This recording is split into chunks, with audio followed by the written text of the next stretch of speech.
Hello viewers, আসসালামু আলাইকুম। Urmi kitchen with ব্লগে আপনাদেরকে স্বাগতম। আজকে আমি কাঁঠালের আটি ভর্তা করব একটু ভিন্নভাবে। সেটা হচ্ছে মুগ ডাল আর কাঁঠালের আটি একসাথে ভর্তা করব। তো চলুন শুরু করা যাক। প্রথমে আমি কিছুটা পরিমাণে মুগ ডাল নিয়ে নিচ্ছি, একটু ভেজে নেব যাতে কাঁচা গন্ধ না থাকে। এটা খেতে গরম ভাতের সাথে বেশ ভালো লাগে।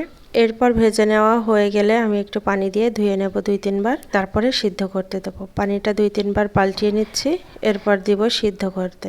ডাল আর কাঁঠাল বিচি একসাথেই সিদ্ধ করব, তার জন্য এখানে পরিমাণ মতো পানি দিয়ে নিলাম।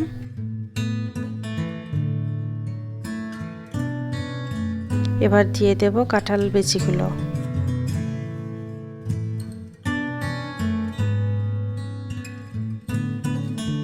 একটু লবণ দিয়ে দিচ্ছি, আর যদি লবণ কম হয় পরে দিয়ে নেব ভর্তার সময়। আর দিয়ে দিলাম সামান্য পরিমাণে একটু হলুদ। হলুদটা দিয়ে দিলে কাঁঠাল বিচে যে কষ থাকে তার জন্য একটু কালো হয়, এই হলুদটা দেওয়ার কারণে ভর্তাটা কালো হবে না, কালারটা খুব সুন্দর আসবে। এই তো আস্তে আস্তে জাল দিয়ে আমি সিদ্ধ করে নিয়েছি সবগুলো। এখন সিদ্ধ হয়ে গেছে, এগুলো আমি একটা প্লেটে নামিয়ে নিচ্ছি।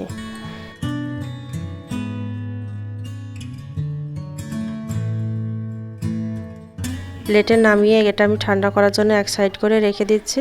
এরপর ভর্তাটা করার জন্য মরিচ, পেঁয়াজ এগুলো ভালোভাবে লাল লাল করে ভেজে নেব। মরিচ পেঁয়াজ একটু বেশি করেই দিতে হবে, তাহলে ভর্তাটা ঝাল ঝাল হলে খেতে বেশি ভালো লাগবে। এরপর আমি আরও একটু লবণ দিয়ে নিচ্ছি। ভাজা মরিচ পেঁয়াজগুলো যখন ডলে নিতে হবে, ভাজার 2 থেকে 3 মিনিট পরে তারপরে ডলতে হবে, তাহলে মুচমুচে হয়ে যাবে। কাঁঠাল বিচিগুলো খুব বেশি গরম ছিল, তার কারণে আমি হাত দিয়ে এগুলো মাখাতে পারছিলাম না। একটা গিলাস দিয়ে আমি খুব ভালোভাবে পিষে নিয়েছি। আপনারা চাইলে শিলপাটাতেও বেটে নিতে পারেন। এটা খুব সুন্দর সিদ্ধ হয়েছিল, এই জন্য আমি হাত দিয়েই বানিয়েছি ভর্তাটা। গরম ভাতের সাথে এক টুকরো লেবু দিয়ে এই ভর্তাটা দিয়ে ভাত খেতে খুব ভালো লাগে আমার কাছে। রেসিপিটা কেমন হয়েছে অবশ্যই জানাবেন এবং সাবস্ক্রাইব করে আমার পাশে থাকবেন। ধন্যবাদ সবাইকে।